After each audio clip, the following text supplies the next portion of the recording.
के मर मुन जनले हो कंवरुआ लोगवाना।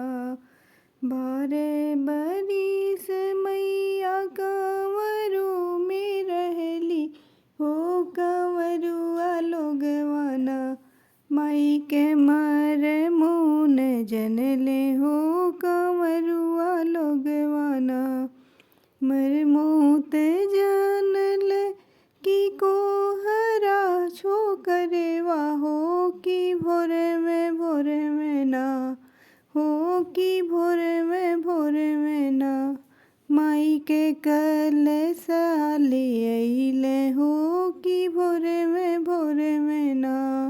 माई के कल साले अइले हो कि भोर में ना। बारे बरिस मई कंवरू में रहली हो कंवरुआ लोगवाना हो कंवरुआ लोगवाना। माई के मर मुन जनले हो कंवरुआ लोगवाना।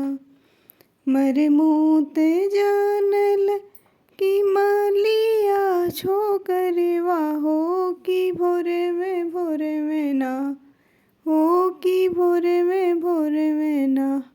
माई के चौक पुरवले हो कि भोर में ना। माई के चौक पुरवले हो कि भोर में ना। बारे बरिस मैया कंवरू में रहली हो कंवरुआ लोगवाना। माई के मर मुन जनले हो कंवरुआ लोगवाना। मर मुत जानले हो पंडित के बेटौआ हो कि भोर में ना हो कि भोर में ना। माई के पठवा सुनवले हो कि भोर में ना। माई के आरती उतरले हो कि भोर में ना। बारे बरिस मैया कंवरू में रहली हो कंवरुआ लोगवाना हो कंवरुआ लोगवाना।